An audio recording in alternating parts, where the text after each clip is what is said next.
Any questions so far? No. Very good. Thank you. So, over the last three lectures, so we did a little exercise. Well, first discussed how to think about the Poincaré group itself, but not the representation much, but we will discuss a bit of the representation today. But crucially, we did a one acute exercise, which we just tried our dumbest possible thing to combine quantum mechanics with special relativities. Basically, how to describe quantum mechanically relativistic particle. And our first trial, in terms of down Hamiltonian, failed, right? So we saw causality violation. But along the line, one lesson we learned was that somehow, okay, details being dependent on the actual situation, but for some reason, we learned that in order to really be successful in synthesizing quantum mechanics with special relativity, we must be able to think about, and we must think about a picture of many particles, right? And we try to squeeze in. We went through the Niels-Bohr's Gedanken experiment. We get a larger uncertainty energy, which seems to be able to populate particles out of the vacuum, right? So today, therefore, we will develop a machinery, a formalism that we can actually handle many particle physics.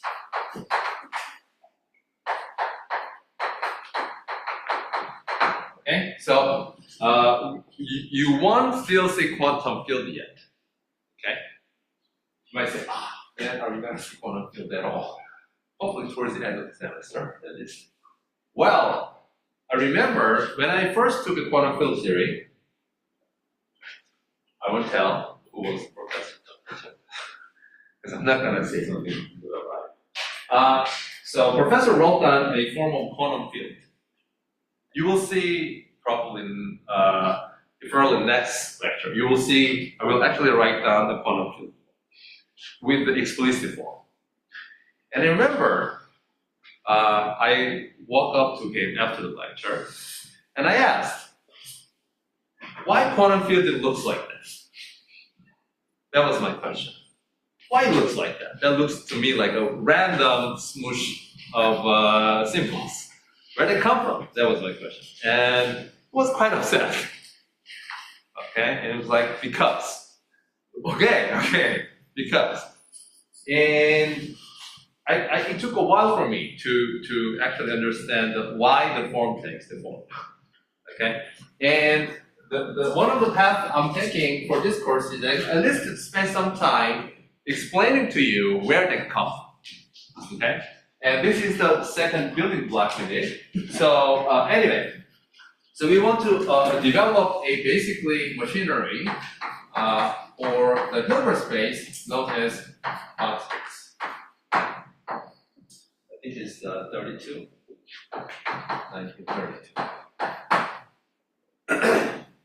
So the idea is that we talked about already one particle state. So let me write a Hamiltonian H. This is for one particle state.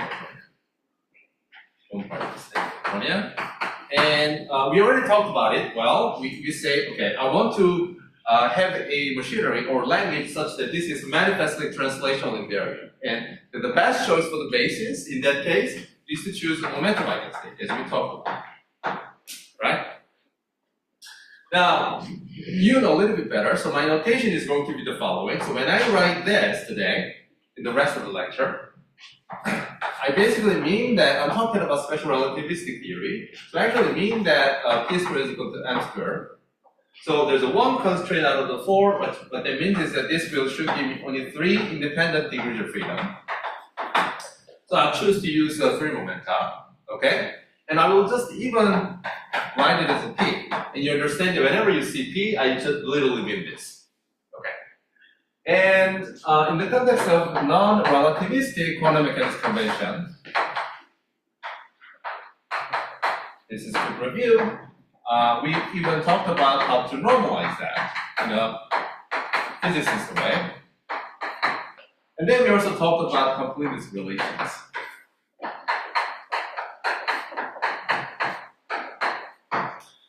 And we also talked about how to make it quickly relativistically consistent by putting in, is green visible from the back? Okay, so that's not the best choice, but okay, I picked it up. So we know how to make it relativistically normalized by putting in this vector, right? And then also here, this factor. So basically by scaling each state by the square root of this factor, right? We talked about it. Good. So that's one particle state sector of Hamiltonian, and the concept of a constructing Fock space is, can I deal with a system of unspecified number of identical particles? Okay? And I want to understand the structure of the Hilbert space in that case. Obviously, you can imagine that total Hilbert space, like let me just write it, the total Hilbert space, will be schematically like vacuum, meaning no particle, right? And then, actually, let me just use H1 to say that this is a one particle state. One particle state, and then two particle state, and so on and so forth, and you go to the infinity, right? Because I'm talking about unspecified identical particles. Now, when we do that, so let's first consider that, just to build up the language a little bit better. Let's consider, in this case, identical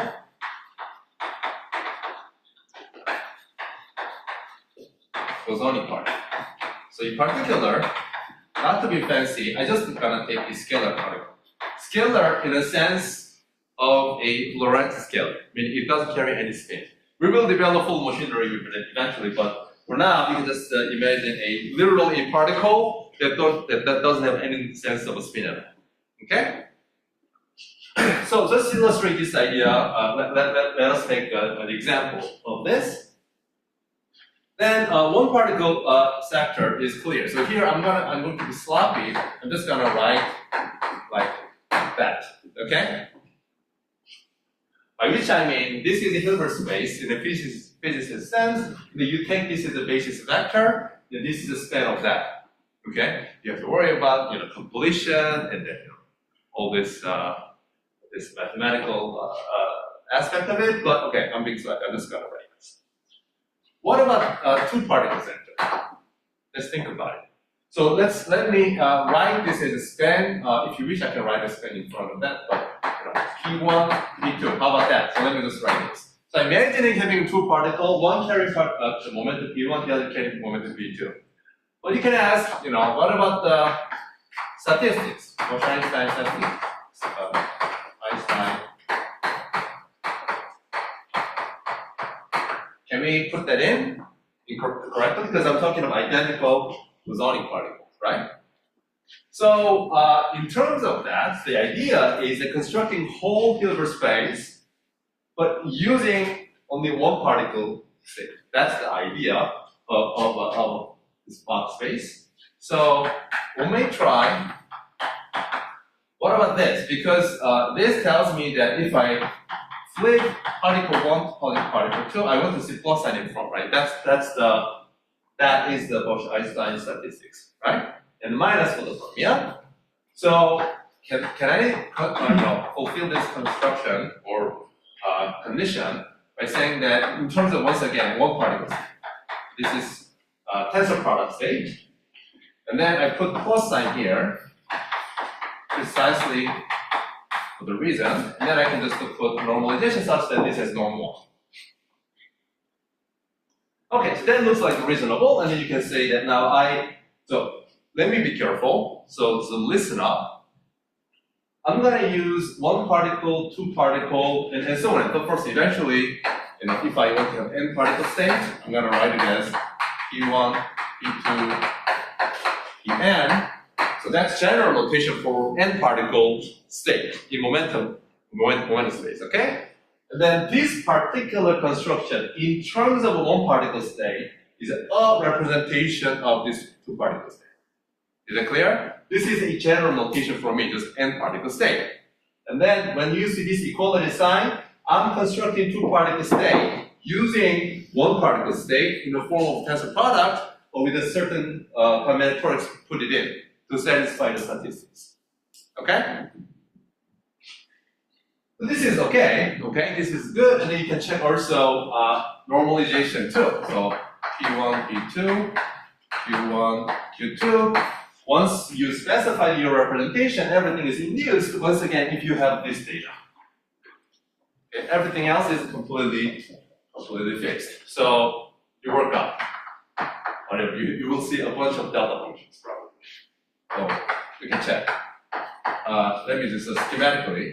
P1, Q1, P2, Q2, and what? What else? Probably something like Q1 minus Q2, Q2 minus Q1, something like that, right? Yes. And then you can keep going. That was the original idea. Okay? So you see that a sector without not any particle, one particle, two particle, and so on and so forth, keep going. And so, for instance, just for the sake of completeness then, P1 to the Pn, how would that look like? Where first of all, you want to put n factorial probably, and then what? You will have P1, Pn, tensor product state plus all permutation. Then plus all permutation, again, to make sure you get correct statistics. Okay, so this is a original construction, and there's nothing wrong with that. This is a certainly valid construction. Now, to move on, let me tell you that this construction conceptually makes sense, right? You imagine there's a n particle, and for each of them you assign a momentum, and then you keep track, and just to make sure. So you're following each particles when you do that. In particular, this requires vacuum for the first particle, vacuum for the second particle, and so on and so forth. Because this is a tensor product.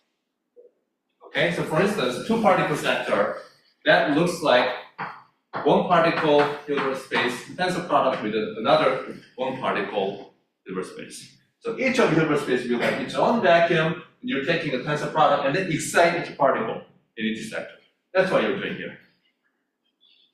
Now, there's nothing wrong with that once again, but you will see that this gets cumbersome and then complicated. So then we will switch our gears. So why it gets complicated? So let's consider now general state in the Hilbert space, in this total Hilbert space. Okay? And hopefully now you completely appreciate why we're even talking about this, right? In quantum mechanics, once you put it in a relativistic regime, you will never stay in, say, single Hilbert space. You're going to start popping out. So you should be ready to accommodate all these phenomena. So then general state will be a span. You will be, first of all, profile in the vacuum. So let me just use this as a vacuum, okay? And then whether you like to do relativistic version or not, but let me, for now, let's write in a non-relativistic convention. But once again, you can just put it in all these vectors correctly afterward. And then P1, P2, P1, P2, P1, P2, decide, you keep going. Until when? Keep going until when? Until?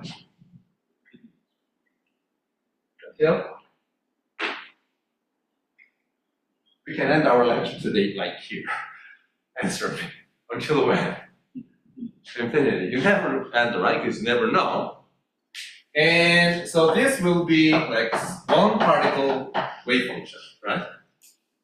And this will be two particle wave function. So imagine, let's be like T1, T2. So arbitrary wave state, quantum state, in that such a theory, will have overlap with one particle that even can have a two particle overlap and so on and so forth. Okay? For instance, not that it matters for today's discussion, there might be some super heavy particle decaying into two light particles, right? And that particular state, we'll have a black with a one particle state or two particle state. What if this guy later decay into another two? Overlap with a three particle state, and so on and so forth. So in such a relativistic regime, you should be ready to accommodate all possible overlap, okay? Now, good, so suppose you have done that much. Sounds like it's reasonable and doable.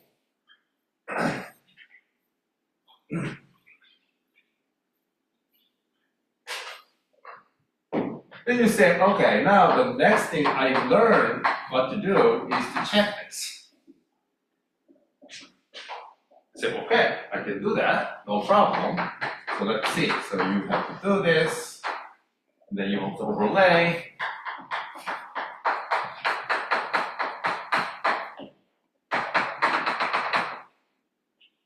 So everything is positive, and you have to make sure the sum of infinite numbers add up to 1, right? That's your job. Which may be possible in certain cases, but anyway, you see that this gets a little bit cumbersome. So instead, this is, again, conceptually, even technically, there's nothing wrong with this formalism, but we will, instead, we will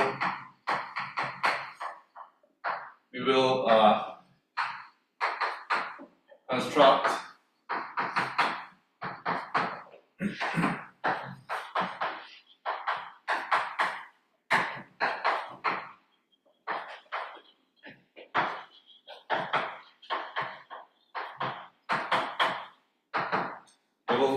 occupation number representation of space, which will turn out to be much more easy to deal with, and also conceptually can go much further in the rest of the lecture. Any questions so far? Yes? If you construct river space like with that definition, this definition decompose this one. Say again, which this definition you said? Yes, those are expensive, and yeah. Define two particle states that can then river space decompose space. Yes, it is. Yes. So the concept of Fock space is that if you're given a identical particles, unspecified, it can be boson, it can be fermion. You can have many different kind of boson, many kind of fermion. But in either case, the question is, can I construct a Hilbert space that is ready to take care of unspecified number of identical particles? And I just show you one way to construct that. Here, as I said, you're actually keeping track of particles. Okay? And that's why you need to face this infinite sum. And now you will see that once you switch to the occupation number, the question now there is that, okay, I'm not going to be a slaver of particles. I just say that, it's like army. Line up whoever particle has the momentum P.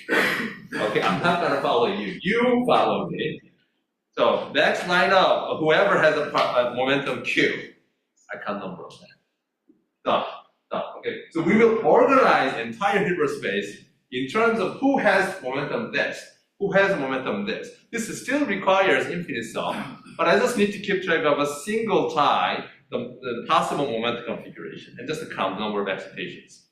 Okay, so that will be the idea, and I will first review something that you already know. Any other question? Okay.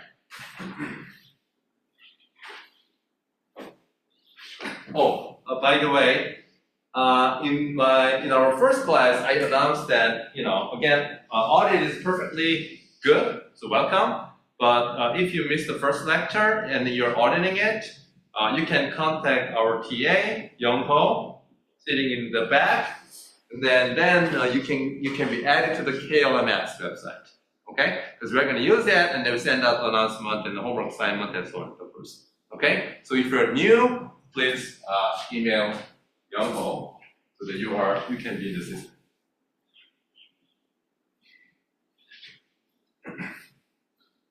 Okay. So now, what is that? So let's quickly review how to deal with a simple harmonic oscillator. Simple harmonic oscillator, if you work through the quantum mechanics, you probably have seen at least 3 different representations of the same physics. One is a Poisson space representation. You're literally following that. Oh, well, this is here, right? In fact, that's in a sense most subtle version. It's called a coherent state representation. Or you have probably have this momentum space representation. Another one is energy eigenstate representation, which is more of an occupation number representation, as I will review now. Okay? So Hamiltonian, you're okay not put head, right? You're cool, you grown up. Okay. So I'm not gonna put so it is understood. I'm writing actually generator. Oh, sorry, operators, not the C number.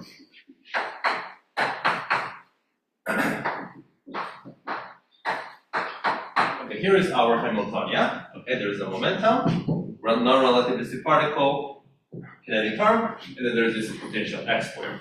Okay. And I'm going to rewrite it as follows. So I'm going to rewrite it as half. I see both of the half. And then omega is like a natural frequency, right, of that. So that's good unit to sort of measure the amount of energy of the system. So I'm going to pull that out. And then I want to push them together to a little q square, then little q square plus little q square. So if you read off what those are, little q square, literally, m omega, and the original big q square, and then little q square, pull it out, so m omega q square. Okay? Now, I'm going to now rewrite this in terms of omega q minus ip, q plus ip. And again, I just over square root, done. Okay? And I'm just going to call the first guy A dagger, the second guy A. Okay? You might say, oh, that sounds like complete random. What if I choose the back? You could have that complaint. And that's valid complaint. However, I want that the A dagger satisfy the following commutation relation, as we have seen, but this should be induced from original commutation relation that P and Q has to satisfy, right? Those are momentum and conjugate momentum and then generalized coordinate. They have to satisfy. So you can check that version satisfies this once you know this, right? So it's not random excitement. So once you have done that, then you can understand the Hilbert space.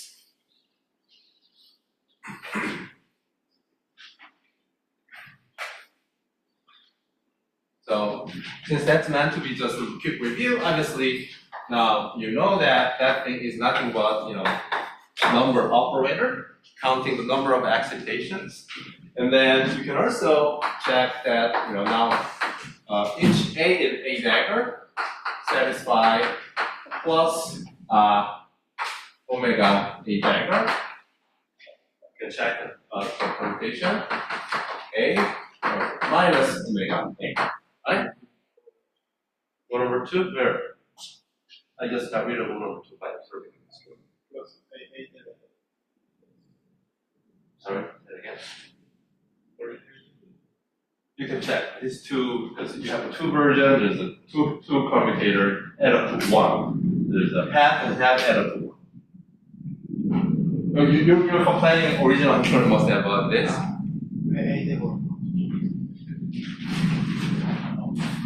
The energy eigenvalue I have m plus h bar. So 0.8, you're thinking about that. I got rid of that. Okay, I'm just focusing on actual excitation. Okay, so this is you can do, and this basically that therefore means that if there is a vacuum such that A annihilates this, that's the definition of a vacuum, then you can check therefore that if you act with A dagger, basically you're exciting one mode, right? That's what you're doing.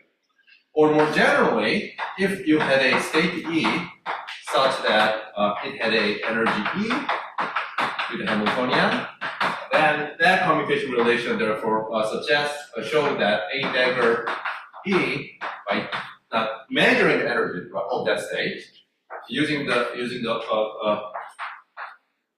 permutation relation, you see that thing must have a dagger E, which means that a dagger acting on E is basically exciting extra mode.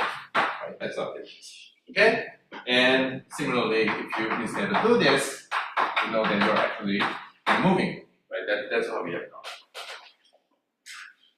So this is occupation number representation of simple harmonic oscillator, right? You just excite the mode and then decrease the mode.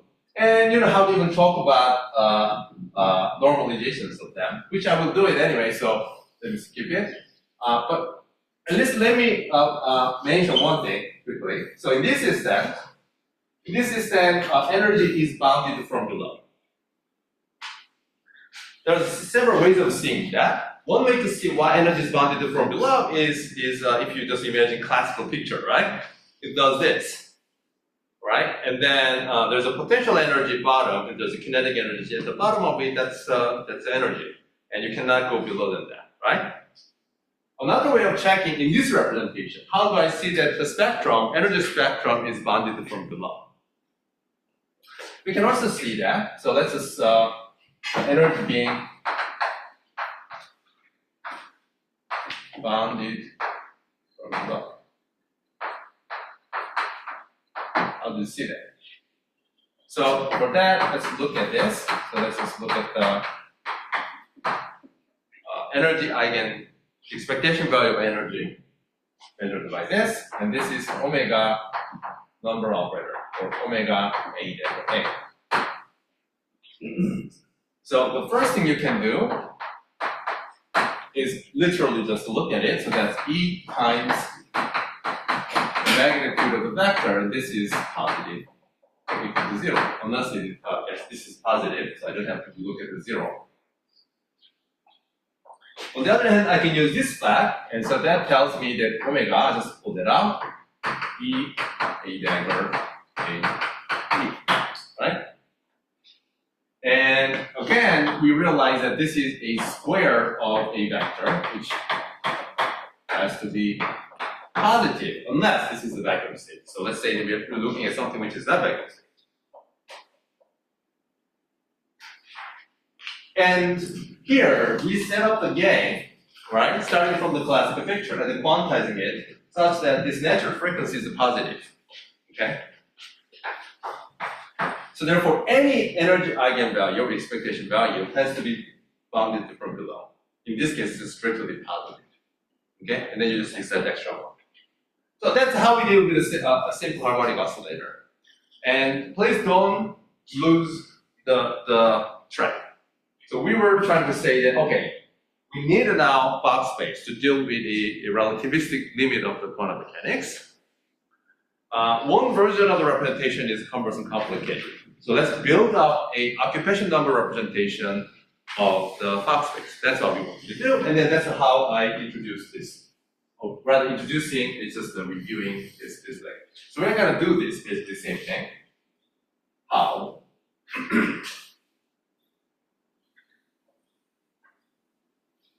So I said that instead of keeping track of individual particles, okay, and trying to worry about all these combinatorics, let us look at a accessible, this is box.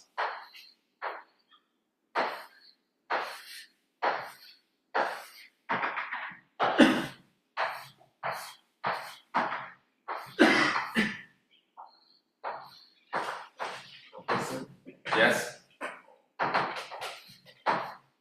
I'm listening. Dealing with the simple harmonic oscillator case, there is only one particle system. So should we define Fock space by another particle, like and state in the formal energy state? Yeah, so you're right that when we talk about the simple harmonic oscillator, classically we imagine there's a single particle and then moving in a quadratic potential. And then excitation here, or occupation, meaning it's actually extra energy mode occupation, right? So a single particle, and then we had still like axis of a number of occupation, right, or excitations. And then you were saying that if we want to deal with many particle state, was that your question? Do we need to introduce many? What was your question? Sorry, I didn't follow a lot of that. This is one. Okay, so this picture I think will basically answer what we need to do. So let me say this and then let me know if this doesn't answer your question. So what I'm showing here is a lattice-sized momentum space. So when you do physics in the momentum space, so we used to do this integral over 3p, right? Or if you want to be relativistically kosher, you put this 1 over 2 right? So now the reason why you're doing this is because you want to be democratic and then legally correct, meaning I'm not picking a specific value and then insist that that is more important than the other, but you have to sum over all possible values of the momentum and ask, what value did physics prefer, for instance. And this is literally summing over entire possible p-value, and then the reason why, again, we're only summing over 3 momenta is because we impose a relativistic condition, right? So there's only 3 degrees of freedom. Here, this is showing you a lattice-sized, lattice version of a momentum space. So if you wish, there's a px, py, pz. And then we say that, okay, so I just need to once and for all scale over this thing. And then let's say I'm just gonna pick one value of p. Right? And then say, how many excitation do I have for this point? That I can ask. And then say, oh, how about this value? How many excitation do I have in this point? In this case, particle. So just to give you a sense, what I'm saying is, suppose somebody hand you the following, 5 particle states. One way of representing this 5 particle state is in terms of the representation I showed you. Let's just start writing down all tensor product and the permutation. Another way of organizing this could be that, well, how many particles with a momentum 3, this p? Well, let's see. What can I count? 2. Okay, right? And then how many particles with a momentum q? 3. So this is how I want to organize. Now just to count, scanning through this space and each lattice point, for instance, I'm asking how many occupation number, right? On that side. This is, then I can figure out the entire number of particles. Okay? So that's the idea. And then, after our discussion review of a simple harmonic oscillator, how can you count the number of excitations? Well, you want to somehow a number operator that counts that for you. And then precursor to that, defining number operator is a creation and annihilation operator, or letter operators. So therefore, for each machinery is for each key in this lattice picture, or even now after just summing of the entire thing, you want to introduce a P and AP dagger. And then we might say, here's my number operator, which is defined by this. Okay? And then you need to know how do you compare here versus there, right? Because you have a lot of points. So therefore, now you're introducing a single simple harmonic oscillator for each point, 3-dimensional version. You have an infinite number of points, basically. So you need to know how to compare that. So the therefore commutation relation that you want to satisfy is AP. Previously, you look at a dagger from the same point, but you need to know how to compare the other point too, in principle. Now, I suggest that this do for you. So now this is still non-relativistic convention. Once again, I will tell you what might be the relativistic convention soon.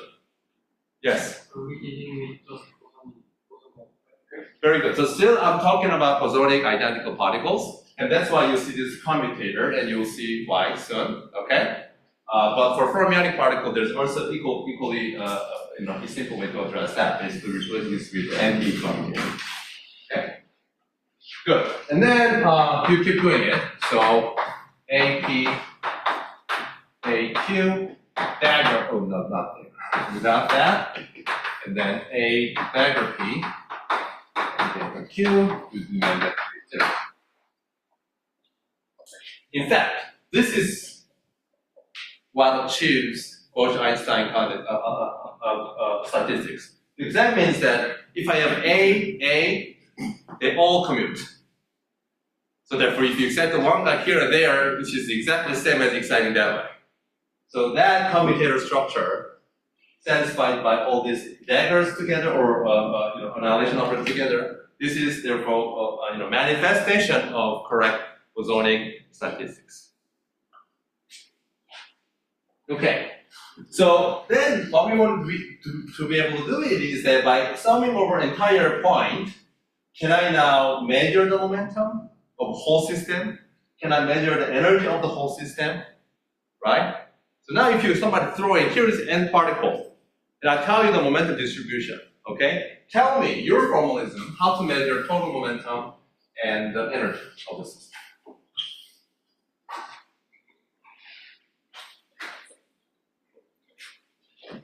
Okay, so we're almost there. So in this representation of the Fock space, and then third, now I assume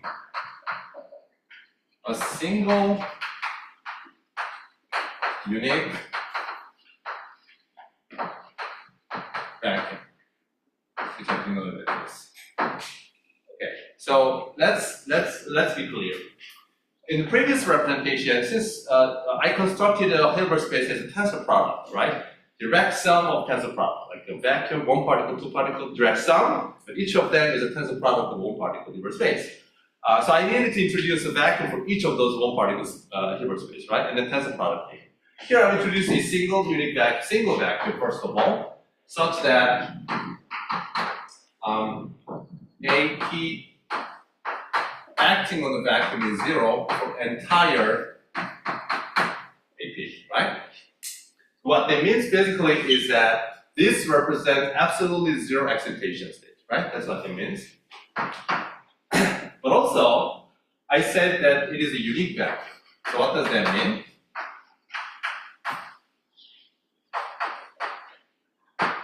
So unique vacuum means that I have a single ground state. That's what it means.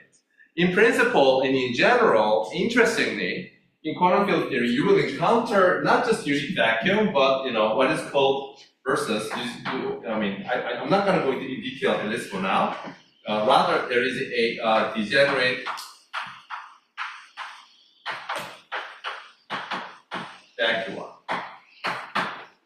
Degenerate either discrete or continuous.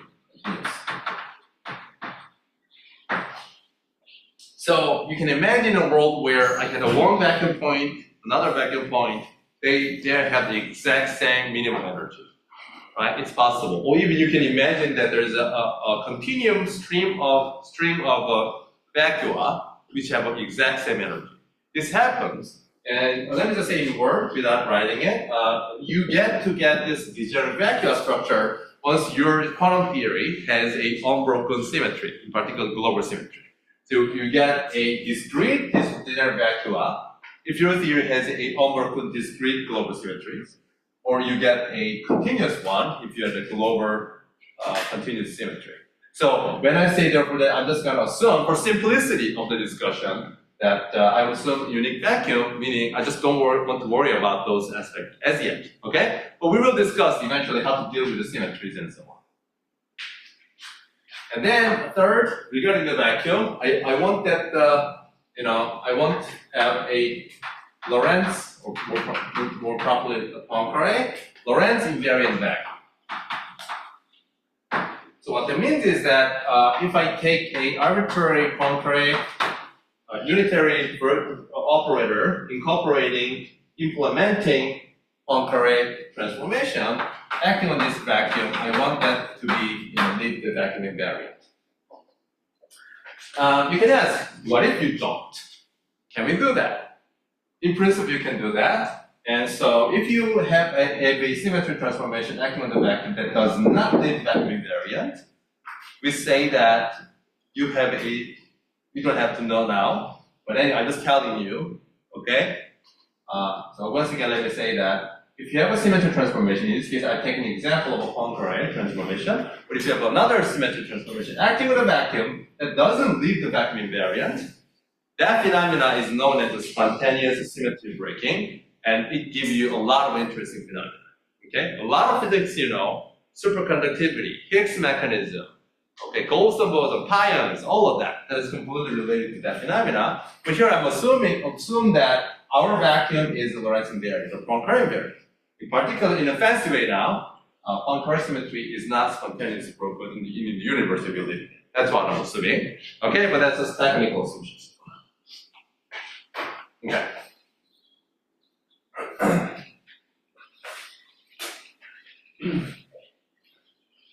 Am I too fast today? A bit or not? Okay. Because okay, I think I'm doing okay. Good. So let's start with that setup. Let's actually go ahead and construct space. And finally, obviously, I just take normalization that my vacuum state is unique. That's the obvious one, but let me just say. Okay. Good. So with that, now I can construct Hamiltonian. So for instance, like I said, I want to be able to measure total energy, total momenta. So Hamiltonian in this type of construction, for instance, will be how? What? Like I'm summing over the whole momentum space, right? I'm scanning over, and at each point, there's a assigned energy consistent with the side point, and I need to count the number of excitations on that point. How? Well, I need to count the number of excitations. So that's Hamiltonian up to 0 point energy. Okay, and the momentum operator too. Again, I'm summing over all momentum space, and then I'm going to measure the momentum at that point, and then I need to count the number of the mode at that point, right? So that's what we're going to do. Okay, good. And yes. Oh, sorry. Actually, I want to just do this. If that helps. Well, this is your component set. Yes. Any other question? Yes. I'm not sure about if actually transformation from respected symmetrical. If we move nearly light speed here, I think we can measure the vacuum field also at that amount of momentum. Yes. Okay. But even if the vacuum field has that momentum, there is no particular creation or something. So if I understood it correctly, probably you said that if you move something very fast, if you probably said if a vacuum field has a speed. So here what we are assuming is that a space-time geometry is given to us. Okay, we are not discussing how space-time geometry is dynamically generated, but I'm just taking a fixed geometry known as Minkowski space and time, and in that background we are going to study the quantum field theory. And then I can take as a vacuum like space-time geometry with absolutely nothing in it. That will be my vacuum. And then I can still have to choose a coordinate system to say which point is 0. But physics is irrelevant, meaning independent of choice of the 0 point, right? Because it's translation invariance. And then with respect to a given choice of the coordinate system, I can talk about like what is the momentum measured, what is energy measured. And you know that individually, three-component momenta and energy are not Poincaré invariant quantity. So take a particle you boost, obviously this guy goes faster, and it will have a larger kinetic term. So energy and momentum, even though we like them a lot, and probably believe in them like religiously, these are not Poincaré invariant observable. Right? But nevertheless, it is useful with the fixed coordinate system. They are useful quantity to study. 일렉트론이랑 갖다 박으면 This one? 네. Yes. 그러면 H 대표는 0인 거고 그러면 저 가변도 0이 되면 그냥 전체적인 에너지는 그냥 똑같이 This is exponentiated. I think it should be consistent with what you're saying. So this will give you 0, say, but e to the IHT acting on this is still this because it is 0. Does this? 수술을 해도 그 필드 자체의 에너지 특성은 너무 Do you understand? 직관적으로 빨리 움직이면 진공 박스를 이렇게 한다고 생각하면 Yes. 제 생각에는 여기 제 입장에서 여기에는 모멘텀 에너지가 있으니까 분명히 그런 측면에서는 얘는 백큐이 아니 다른 현상을 낄 것 같은데 Yes. 시멘트리 약간 저 프레젠테이션 저번에 보게 되면은 H를 갖다 넣어도 둘 다 0이 되니까 제 직관이랑은 다르게 얘는 어차피 빠르게 움직이려 해도 휴대폰이라도 뭐든 0이 나와요. Yes. What you said, roughly speaking, okay, maybe probably not exactly precisely. What you said actually happened. It is non-phenomena. What you're saying is that that's why I stressed at the beginning that I'm going to fix my coordinate system, and then in that coordinate system, I'm going to define vacuum again instead of that. But what you said happens in more general relativistic context. Okay, suppose I am a guy and doing my experiment here, and then I define my vacuum. There's another guy defining his own vacuum, but suppose this guy is in a different frame than me, and in particular, suppose this is either boosting or something else. And this guy will see that my vacuum state is full of particles. It's called the Unruh effect. Such a thing actually happens. It's called the particle production. And there's a gravitational particle production, and then, Hawking's effect, the Unruh effect. It's all related concept. Okay? So here, like I said, I avoided that discussion saying rigid space and time. Okay, single frame is good, then I'm playing the game. Any other question? Yes. I think the assumption of quantizing it that way is like based on the fact that momentum is the eigenstate of some Hamiltonian. Very good. Yes. Sorry. Yes. But what happens if we can't make an eigenstate with the momentum? Very good. Good. So thanks. Probably I'm not sure if I said that explicitly. I want to study a theory, putative theory. By putative, I mean I never specify which theory I'm studying, right? Which we will do at some point. Which manifestly satisfy translation invariance in full Poincaré. What it means is that therefore Hamiltonian and then momentum should commute. But in quantum mechanically, that's when I say that this is a symmetry. What it means is that Hamiltonian is, if you like, a function or polynomial constructed of the momentum operator. Hence, I assume already that momentum eigenstate is also good Hamiltonian eigenstate. And therefore I construct it this way. Thanks for pointing out. But yes, that was one of the implicit assumptions I've been taking so far. Did that confuse hell until point or not? Hopefully not. Okay. Okay? So I'm assuming Hamiltonian commutes with the free momentum operator. As in the case of Poincaré algebra, is with algebra. Hence, this momentum eigenstate is right. Okay. Very good. So that's how we can construct. Let's talk about state. So now, how in this representation, in this construction, how many particle state will be written and understood. So let's first talk about one particle state. First, okay. That should be quick. So suppose I want to discuss a one particle state with a momentum p. And this will be related to exciting a out of the vacuum, right? One excitation at that point in that picture. But suppose I don't know the normalization, so you probably put some number and then we can fix that. Okay? And let's just quickly talk about how to fix the normalization.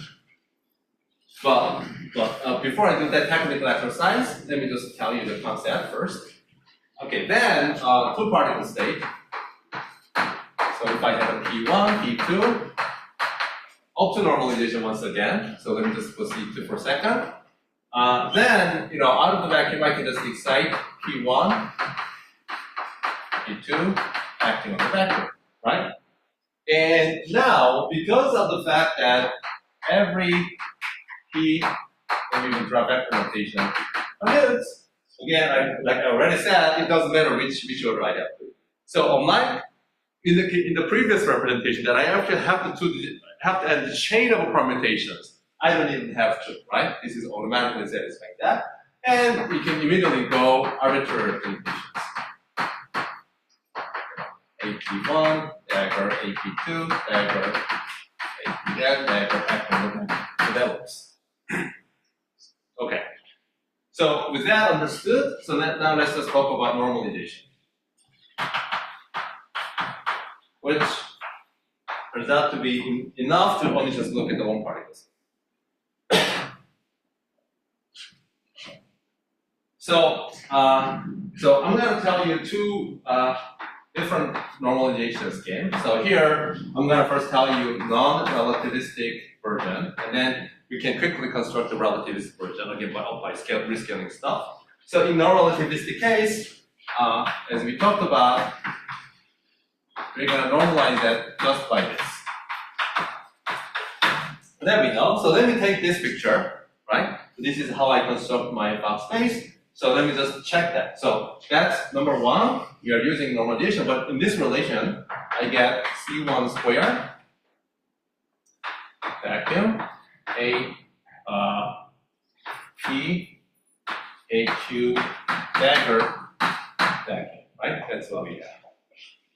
And this thing is the same as I can subtract the other way around. That gives me the commutator, and then add it back, right?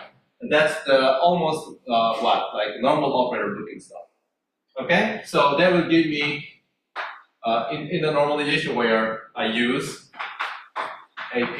I'm just writing again, but I wrote it already. So in one normalization scheme where I just use a commutator with just delta function, that will give me a delta function. Again, I subtract the other way around and add it back. But the other added back stuff is like A dagger A. So A active vacuum is 0, and the other side is 0. So that doesn't contribute. Okay? So it's just that. So therefore, matching these two sides in the non-relativistic convention of normalization, I can choose the norm of the C1 to be just 1, and I can just choose to be 1. If you like, you might say, where is my U1 phase? You can put that back in. But in quantum mechanics, state is defined by a ring. So pick any normalization, you can put it in any U1 phase, right? That doesn't change the physics. Good. So once you pick this C1 to be 1, that's one possible choice of normalization.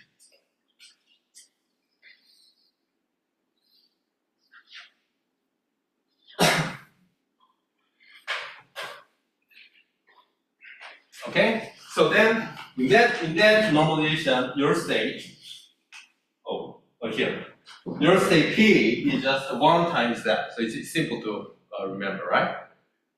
But now, just for the sake of completeness, let's talk about the relativistic normalization. Right? There, you may remember that you want to see that this is not just delta function, 2 pi q, because I like this, to put it in the momentum side, and then delta. Right? So that's the relativistic version of normalization. You see, after that discussion, it's trivial to fix. So, P, what did I say before? Special relativity, did I say that? Okay?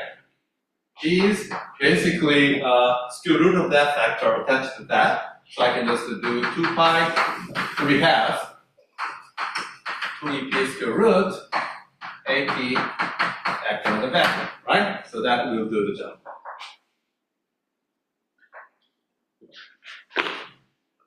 Now, I can even do a maybe better job, or maybe even eventually confuse you. I can just define this to be like alpha OP dagger. Then by, one particle state in this language is simple again with no 1 in front, nice. And in this case, alpha P alpha dagger Q, instead of just two, delta function, I would have square root of that. So it's 2 pi Q, 2 EP, delta. Okay? So this is absolutely non-relativistic normalization. This is relativistic normalization, and then, for instance, Coleman will discuss things in terms of this alpha. Okay, it's nice choice because now you just want everywhere. Now, I'm gonna drop one extra information. I think this is a 50-50. 50 you might say, haha, it's clear, nice. 50 you might say, now I don't understand anything. Should I do that or not? So far so good, right? Relativistic. Okay. Now, if you just don't put two square root 2 EP here, that's Pascal's normalization. How about that? Now you completely screwed, right? So, forget Pascal normalization for a second. Normalization, comma, relativistic. Don't think of, again, I know you start thinking of Pascal shit. What was the Pascal? No, you screwed up. Don't do that. Okay, just a tool. Right? I told you 50-50. It can be useful, it can be devastating. It's okay. Any questions so far? Yes. Can I distinguish one particular state momentum B and particular momentum B for each? Good. So in this language, we ask the other way around. First of all, let me answer your question in 2 layers. Okay. The question was, can we distinguish one particle with a momentum 2p and then two particles state each momentum p. Just momentum, first of all, layer number 1. Just momentum wise, you might say it's the same. But if you look at the p squared, the total for momentum p squared, and then checking the mass of that, it may be different, first of all. You know what I'm saying? Because you might have a p1 for momenta, and then energy 1p, you're taking the same p. Right? Versus, what about I have a 2PE with the number 3, right? So, yes, here there's a degeneracy, but if I look at energy and also a 4 momentum square, checking what is the invariant mass of the system, it can tell you the difference, first of all. B, layer number 2. This degeneracy arises if you imagine 2 particles on stack on top of each other. Right? But obviously, if there's a spatial separation, one guy moving momentum p, another moving guy momentum p with a separation, right? So if you have a position space picture, which is what quantum field will give you eventually, you can tell, one guy is flying there, the other guy is flying there, instead of this. But you can even create a third layer question. What if they on top exactly stack each other and then move together? That's valid question. And there's this nice answer too. You can check the extra information. But also in that case, there's a deeper quantum field theory discussion we have to do. There's a collinear singularity. That's chapter 13 of Weinberg. Okay, so let's wait for that. By the way, you will have to wait forever to hear about that story from me, because I'm not going to tell you. But I was telling you the resources in case you care. All right, any other questions? We can move on. Okay.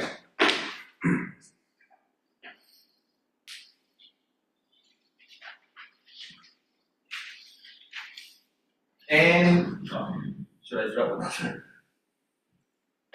In the event where those two particles actually interact by light mediator, particle with a small mass, and then if you shoot them together on parallel, will pretty close to each other. Sometimes there's the exchange of a light mediator again and again and again and again, and there's a bouncy formation. There can be some funny. That's chapter 15. Of Weinberg. Again, you will never hear about that. It's called the zone of elegance. Anyway, good. So far so good. So far so good. So then, what about the Lorentz transformation property or Poincaré?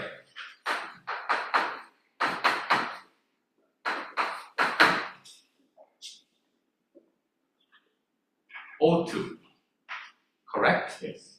Good. I sort of rushed a little bit with the hope that if I finish the material that I planned, then I can actually tell you a little bit about general representation of Poincaré. Okay, following Weinberg. We'll see if I have time. So anyway, let's talk about this. So first of all, now we know how to construct the Fock space in this application of representation. So let's ask, Lorentz transformation. So first, this one, which is translation. So let me put the head just for a second to remind that this is a generator rather than a value. This is already diagonalized, right? Because I'm using the momentum eigenstate. So nothing to worry about. So in particular, but still it's useful, if I do EP at A, you just give me a phase, a small p, hopefully.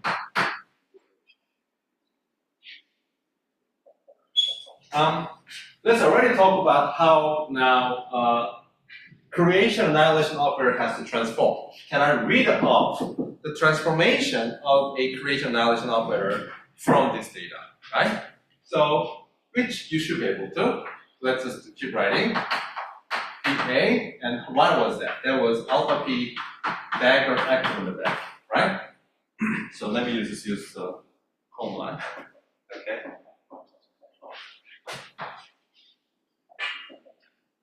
And I advise you to think through, walk through, calculate, make yours. This is the normalization that I just told you. Okay? This will come up again, again, and again, and again. So if you don't get it now, you will just literally suffer throughout. Make sure you get it, okay? And just watching it will never make yours. I can guarantee you that. Walk up, teach your hand. Somebody wake you into midnight, you start writing it down. Okay, even without. Anyway, so okay, let's figure this out. How do I do that? Well, I, P, A, alpha P dagger, and then let me just sneak in identity operator.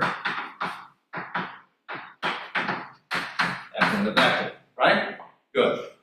So that, and I know this is vacuum because I told you one of the assumptions is that we are looking at the Lorentz invariant vacuum. And that's data number one. Data number two tells me this. So that's number one, and then this is two. Well, is one. Two tells me either I little p not value, but that thing is alpha p dagger vacuum. So here we go. So by matching these two, you learn that your creation operator, when it's sandwiched, it transformed it in a sandwich form by translation, it behaves like picking up the face. So in case you studied a little bit of quantum field theory before, but it's completely okay if you haven't, okay? This behaves like this creation operator is a field with a charge Yuan under that transformation, Yuan transformation. Anyway, forget what I just said, but that's how you do it. And then you can read off how alpha p transform. How? If you are given this, how would you figure that out? Take a permission conjugate. So then, same, remove that, minus. So everything is same except the fact that this thing will transform with the minus things. Okay? Done.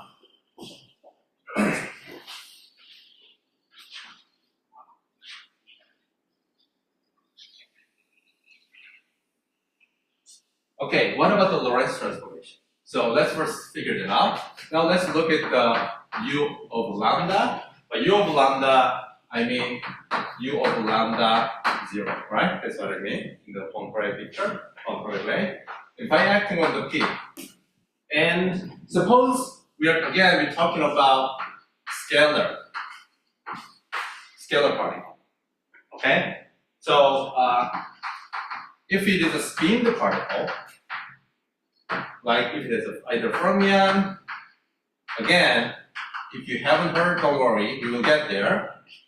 In principle, this thing has an extra label, okay, that tells you that this thing also has an extra degree of freedom inside it, rather than just momentum, okay? For instance, the spin degree of freedom.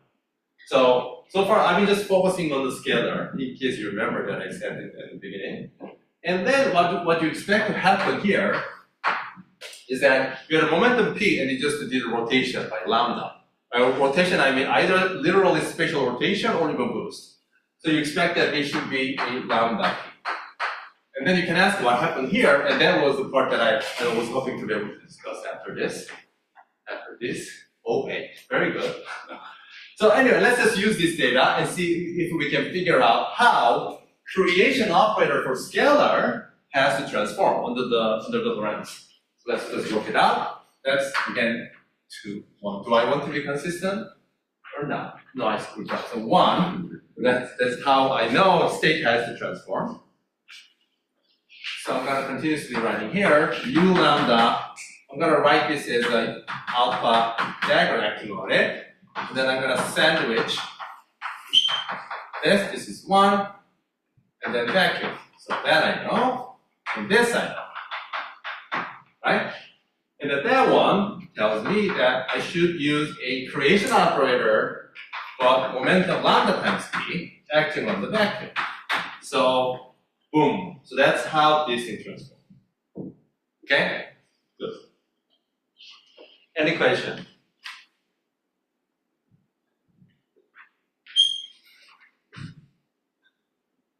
Okay, multi-particle, okay. Any question? All right, so I might have 6 minutes, 7 minutes, okay? So let me quickly tell you about general story or spin representation. See if I can get through. Is that clear so far? Okay, good.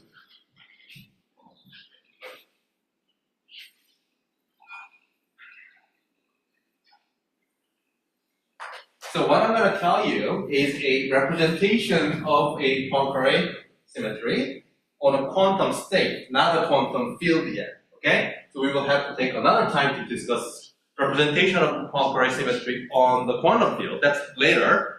For now, I'm just going to tell you how representation works for quantum state with the momentum p. Okay. So for spin, you might say, where does spin come from? You will see where. Spin is state, or if you like, you don't know where they come from, just imagine that there's a state, quantum state P, and then sigma, and you just dump out every other quantum number to sigma for now, and you don't know which quantum number you're supposed to use, okay? Now, for each momentum P that you want to consider, okay, you pick what is known as a standard momentum. Standard for momentum. I will explain what that means for now. But anyway, you imagine that for any physical P you want to consider, you always assign or pick a standard of momentum which once and for all take the exact same form, regardless of physical system. And then you achieve that one by a Lorentz boost. Which we can do that, right? Poincaré, within that you can always do that. You can get to a P starting from any K which has the same invariant mass. You can always boost up. Okay, so this is a fixed standard form momentum which we will discuss. Now, then I will define my quantum state. This is a definition. Okay, my quantum state to be K sigma. And then I have to boost. So I'm gonna use a operator that achieves the boost. So this is a operator version of that boost operation. And in principle, I have to pick a P to say that I'm gonna bring K to P. That's what this notation is. Okay? Here, one thing that I want you to especially notice is that the definition involves in such that the rest of the quantum number doesn't change. Only the momentum changes. Okay. So then the question in this regard is, how does this state transform under Lorentz transformation? That's the question. Momentum part is already diagonalized. I don't have to worry about it. Translation is diagonalized. So the question is, U of lambda acting on P sigma, how does that transform? That's the question. Okay. Now, good. Now, in order to even guess, so that's the question. In order to even guess, let's check how this thing behaves. So to check first that, let me measure the full momenta of this transformed system. Okay, to even organize our strategy. So then what I can do is u lambda. I'm just again inserting u dagger like so, and then p sigma. And then how this transform you already know from a Poincaré algebra. That's how exact exercise we did, and you should find out that this thing should transform as this. All right. Now this is the momentum eigenstate. You can literally hit it immediately. So you get u of lambda, and then you get mu rho, now little p, this is the eigenvalue now, and then p sigma. And then therefore, what you have learned is that at least, so this is an equation. You have to learn how to read the meaning of the equation. The meaning of that equation is therefore is the following. This state, the transformed state, takes a momentum which is lambda times p. Which means that this state, whatever that is, I don't know yet, right? Should be proportional to lambda p state, but how about that index? Right? That's the question. So we can organize discussion by saying therefore that u lambda acting on p, this thing, should be a superposition of that state, and that superposition, let me just write it as lambda sigma sigma. The entire information about the representation, encoded by this matrix. So this is a representation matrix. Okay, and we're gonna study that in 3 minutes, 4 minutes. Okay. So the expression I just erased. Did you see that? Oh. The expression I just erased was this. You see that in light of that general discussion, you see that the representation I was taking is literally this is identity matrix. Okay? But I'm telling you in general, it may have more structure in it. So let's just figure out quickly what that is. Good. Now I'm gonna launch in and study that. So because I define my quantum state according to this, let me launch in and study that. The u of lambda p acting on this state. And then I define my quantum state as boosting it with respect to a standard momentum k, which is fixed, which I will explain momentarily. So then I'm gonna do the following thing. I start out with a k. Boosted to p, rotated by lambda. So I go from k to p to lambda p. I'm going to boost back by inverse of that, which will bring me down to k back. Is that clear? And a k, boosted to p, and rotated to lambda p, and then I'm going to boost it back to k by acting with inverse of a boost that brings k to lambda p. Are you with me? Okay, so that means I'm going to do the following thing. U of L of lambda p, U inverse lambda, well, I'm just going to put inverse inside because that furnishes representation. And then I have the rest. So I can just combine this together, lambda L of p, acting on k sigma. And this, who is that? So again, this brings k all the way to k, right? P lambda p back to. So whatever that is, so I can rewrite as this as a lambda inverse lambda p, and this is exactly the example of an element known as a little group that leaves a specific choice momentum invariant. You pick a special momentum, and I'm looking at basically a set of Lorentz transformation to leave that momentum invariant.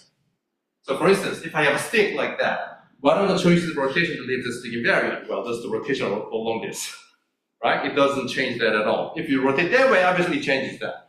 So this is a four-dimensional generalization of that momentum such that this little group element little group element is such that it leaves K variance.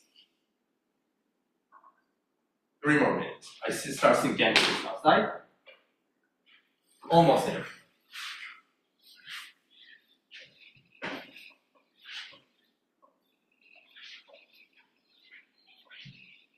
Okay, so I'm almost there. So basically, therefore, I just need to figure out how to study representation of a little group. The entire study of a Poincaré transformation reduced down to the study of a little group transformation. And that will be basically UW acting on K sigma will be certain representation matrix that leaves K variant but mixes up sigma indices. So then I know how to take care of that. So therefore, continuing this route, that gives me U of lambda boost over lambda p. And then I had sigma prime, d sigma prime, W acting on K prime. But guess what? By the definition of quantum state, this will bring K to a lambda p. Therefore, this is lambda p sigma prime. So mixed prime. This is exactly a form of this. Now, but we understand who this has to be. And that's exactly this little group matrix, little group representation matrix. And turns out that for massive particle state, okay, the little group is nothing but SO3, or more precisely SU2, and this is nothing but spin of the state. And for mass this particle, turns out that the little group with some technical subtlety, it's U1. So basically you also have a U1 quantum number, and it is known as helicity. Here it is. So that's the overarching story, and we're running out of time. And if you have any questions, some details you want to know, you can ask me next time. All right, that's all for today. I'll see you next Monday. And homework will be off at some point this week.